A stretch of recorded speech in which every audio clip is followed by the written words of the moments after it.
بسم اللہ الرحمن الرحیم۔ السلام علیکم دوستو، آئیے شہاب نامہ کی اگلی قسط کی جانب بڑھتے ہیں۔ ریڈ کلف کا فیصلہ تو جب آتا رہے گا۔ فی الحال گورنمنٹ ہاؤس کٹک کے لان پر ایک کٹر ہندو گورنر اور ایک نیم ہندو چیف سیکرٹری کے درمیان لاہور کے قبضہ پر کچھ دست بدست تبادلہ خیال ہو جائے تو کوئی مذائقہ نہیں، لیکن صد ہے کہ میری یہ تمنا پوری نہ ہو سکی۔ کچھ اور لوگوں نے مسٹر مکھرجی کو اپنے حفاظتی گھیرے میں لے لیا اور ان کا موڈ بدلنے کے لیے ان کی تازہ ترین محبوبہ کا ذکر چھیڑ دیا۔ دیکھتے ہی دیکھتے مسٹر مکھرجی کے سر سے گورنر اور لاہور دونوں کے بھوت اتر گئے اور وہ وسکی پر وسکی پیتے اپنے گونا گم و عاشقوں کا ذکر اذکار کرنے میں گم ہو گئے۔ اس کے برعکس نئی دہلی کے وائسرائے گل لاج میں کام کرنے والے لوگ مسٹر مکھرجی کی نسبت زیادہ قوی الارادہ اور مستقل مزاج تھے۔ انہوں نے اپنے جی میں ٹھان رکھی تھی کہ تقسیم ہند کے عمل میں پاکستان کی نزائیدہ مملکت کو ہر پہلو سے زیادہ بے بس اور شکستہ پا کرنا ہے۔ شب و روز کی انتھک محنت سے وہ اپنے اس عزم کو عملی جامہ پہنانے کے لیے انتہائی نظم و ترتیب سے مصروف کار تھے۔ سارے ہندوستان کی حکومت کا مرکز اعصاب دہلی میں تھا۔ ریلوں، بندرگاہوں اور post and telegraph system کا نظام کار دہلی سے کنٹرول ہوتا تھا۔ صنعتی مراکز اور ریسرچ کے ادارے بھارتی علاقوں میں تھے۔ مرکزی حکومت کا ریکارڈ آفس اور پرانی دستاویزات کا محافظ خانہ دہلی میں تھا۔ امپیریل لائبریری کلکتہ میں تھی۔ بری، بحری اور ہوائی افواج کے ہیڈ کوارٹرز دلی میں تھے۔ 16 کی 16 آرڈیننس فیکٹریاں اور فوجی سامان کے تمام ڈپو بھی بھارت کے علاقے میں واقع تھے۔ اس کے علاوہ برٹش راج کا سب سے زیادہ رفیع شان اور نظر فریب governor general lord Mountbatten بھی بھارت کے حصے میں ہی آیا تھا۔ متحدہ ہندوستان کے دفتری، مالی اور فوجی اثاثوں کا منصفانہ حصہ پاکستان کو دینا پارٹیشن کونسل کی ذمہ داری تھی، جس کا صدر لارڈ ماؤنٹ بیٹن تھا۔ ہندو قوم قدم قدم پر ڈنڈی مارتے تھے اور سردار پٹیل نے تو گویا قسم کھا رکھی تھی کہ پاکستان کو کوئی کام کی چیز ملنے ہی نہ پائے۔ پاکستان کے حق کی وکالت کرنے کا سہرا چودھری محمد علی کے سر ہے۔ انہیں قائد اعظم اور نوابزادہ لیاقت علی خان کا مکمل اعتماد حاصل تھا اور اس سلسلے میں انہوں نے انتھک محنت، لگن اور قابلیت سے اپنے فرائض کو نبھایا۔ پاکستان کے عالمی ظہور میں آنے کے وقت اس کی راہ میں جو دشواریاں، رکاوٹیں اور مزاحمتیں حائل کی جا رہی تھیں، ان کا احاطہ چودھری صاحب نے بڑی خوبی اور وضاحت کے ساتھ اپنی کتاب ایمرجنس آف پاکستان میں کیا ہے۔ اس موضوع پر یہ نہایت اہم اور مستند، بیلاگ اور واقعیت پسندانہ دستاویز ہے اور تقسیم ہند کے عمل میں لارڈ ماؤنٹ بیٹن، اس کے انگریز مشیروں اور کانگریسی لیڈروں کی ملی بھگت کے بہت سے پوشیدہ گوشوں کو بڑی وضاحت سے بے نقاب کرتی ہے۔ تقسیم کے وقت حکومت ہند کے پاس 4 ارب روپے کا کیش بیلنس تھا۔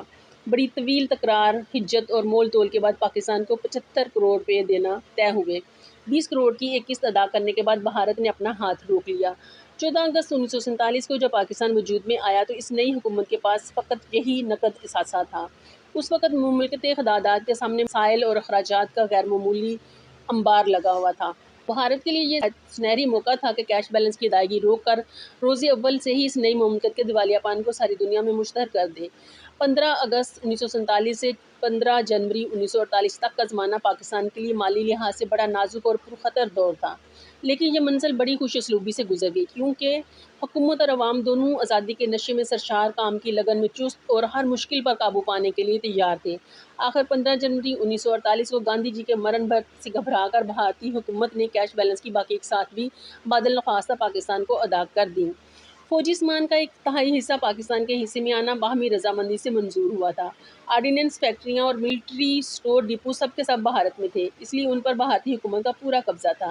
مسلح افواج اور فوجی سامان کی تقسیم کے لیے جو ادارہ قائم ہوا تھا، جیسے ہی انہوں نے کوشش کی پاکستان کو ملٹری اسٹورز وغیرہ کا منظور شدہ حصہ ملنا شروع ہو جائے، کانگریسی حکومت نے آسمان سر پر اٹھا لیا اور لارڈ ماؤنٹ بیٹن کے ساتھ مل کر ایسے حالات پیدا کر دیے کہ فیلڈ مارشل کو استعفیٰ دینا پڑا۔ نتیجہ کے طور پر فوجی ساز و سامان میں پاکستان کے حق کا کوئی حصہ آج تک ہمیں وصول نہیں ہو سکا۔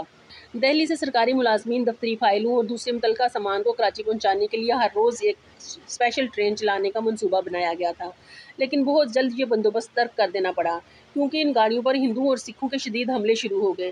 ان گنت لوگ مارے گئے، بہت سارا ریکارڈ تلف ہو گیا، بے شمار سامان لٹ گیا۔ ٹرینوں کا سلسلہ بند ہونے کے بعد کچھ دنوں بعد BOAC کے ہوائی جہازوں سے آپریشن پاکستان چلا کر کسی حد تک یہی کام لیا گیا۔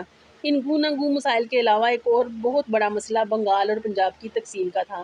ایک تجویز یہ تھی کہ یہ نازک اور اہم کام UNO کی کارکردگی میں کروایا جائے، لیکن پنڈت جواہر لال نہرو نے اسے دو ٹوک رد کر دیا۔ قائد اعظم کا مطالبہ تھا کہ صوبوں کی تقسیم کے لیے جو باؤنڈری کمیشن بنائے جائیں، ان میں انگلستان کے 3 لا لارڈز کو شامل کیا جائے۔ اس کا جواب یہ ملا کہ لارڈز کوہنا سال لوگ ہیں اور وہ ہندوستان کی گرمی کو برداشت نہ کر سکیں گے۔ چنانچہ لارڈ ماؤنٹ بیٹن کی نامزدگی پر پرافعال ایک انگریز وکیل سر سیرل ریڈکلف کے نام نکلا اور بنگال اور پنجاب کی تقسیم کے لیے جو باؤنڈری کمیشن ترتیب دیے گئے اسے ان دونوں کا مشترکہ چیئرمین بنا دیا گیا۔ ریڈکلف کو اپنی شخصیت کے مقناطیس کے زیر اثر رکھنے کے لیے لارڈ ماؤنٹ بیٹن نے اسے وائسرائیگل لاج میں مہمان بنایا۔ ریڈکلف نے بھی اس مسافر نوازی اور تواضع کا پورا صلہ دیا، کیونکہ اب یہ بات تاریخی شواہد سے پایہ ثبوت تک پہنچ چکی ہے کہ بنگال اور پنجاب کی تقسیم کے متعلق ریڈکلف ایوارڈ پاکستان کے خلاف بیانتی فراڈ اور سراسر ناانصافی پر مبنی تھا۔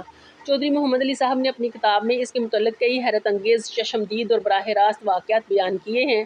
اس بات کا دو ٹوک فیصلہ کرنا مشکل ہے کہ ریڈکلف کی شرمناک جانبداری فقط لارڈ ماؤنٹ بیٹن کے اثر و رسوخ کا نتیجہ تھی یا اس کی تہہ میں سیم و زر کے کچھ محرکات بھی کار فرما تھے۔ یوں اس زمانے میں یہ افواہ بڑی گرم تھی کہ کانگریس نے ریڈکلف کی خدمت میں 2 کروڑ روپے کا نذرانہ چڑھایا ہے۔ ایسی باتوں کا حتمی ثبوت نہیں ملا کرتا۔ رشوت لے کر تو چنگی کا محرر بھی صاف بچ نکلتا ہے۔ کانگریس، لارڈ ماؤنٹ بیٹن اور ریڈکلف کا گٹھ جوڑ تو بہت بڑی بات ہے۔ برصغیر میں لارڈ کلائیو اور وارن ہیسٹنگز جیسے مشاہیر سے باج، خراج اور نذرانہ وصول کرنے کی جو روایات چھوڑ گئے ہیں، ان کے پیش نظر اس بات کی کون ضمانت دے سکتا ہے کہ لندن کا ایک غیر معروف وکیل اس زمانے کی 2 کروڑ روپے کی خطیر رقم کو شان بے نیازی کے ساتھ پائے حقارت سے ٹھکرا دے گا۔ اس کے علاوہ اور کوئی وجہ نظر نہیں آتی کہ ایک ماہر قانون دان ایسے فیصلے کرے جو نہ صرف خلاف عقل، خلاف ضابطہ اور خلاف شہادت ہوں، بلکہ بین طور پر بدنہادی، کج آرائی، تمرد اور خود سری پر مبنی ہوں۔ ایک فیصلہ تو کلکتہ کے متعلق تھا جسے ریڈکلف نے بغیر کسی تحقیق و تفتیش کے مغربی بنگال میں شامل کر دیا۔ جب کسی نے یہ تجویز پیش کی کہ کلکتہ شہر کی رائے معلوم کرنے کے لیے وہاں ریفرنڈم کروا لیا جائے تو لارڈ ماؤنٹ بیٹن نے توبہ کر کے کانوں کو ہاتھ لگائے، کیونکہ اسے خدشہ تھا کہ کہیں وہاں کی اچھوت آبادی مسلمانوں کے ساتھ مل کر مشرقی بنگال میں شمولیت کے حق میں رائے نہ دے دے۔ 2 برس بعد سردار پٹیل نے کلکتہ میں ایک تقریر کے دوران یہ انکشاف کیا کہ کانگریس نے ہندوستان کی تقسیم اسی شرط پر مانی تھی کہ کلکتہ ہندوستان کے حصے میں آئے گا۔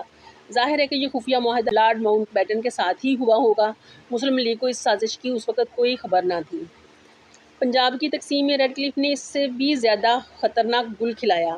گرداسپور کے ضلع کی آبادی میں مسلمانوں کی واضح اکثریت تھی۔ تقسیم کے متفقہ فارمولہ کی ہر شق کے مطابق یہ ضلع پاکستان کے حصے میں آتا تھا، لیکن ریڈکلف نے بغیر کوئی وجہ بتائی اسے بڑی ڈٹائی اور بے حیائی کے ساتھ بھارت کو دے دیا۔ اس طرح بھارت کو ریاست جموں کشمیر کے ساتھ آمد و رفت کا وہ راستہ مل گیا جو کسی اور طرح سے اسے میسر نہیں آ سکتا تھا۔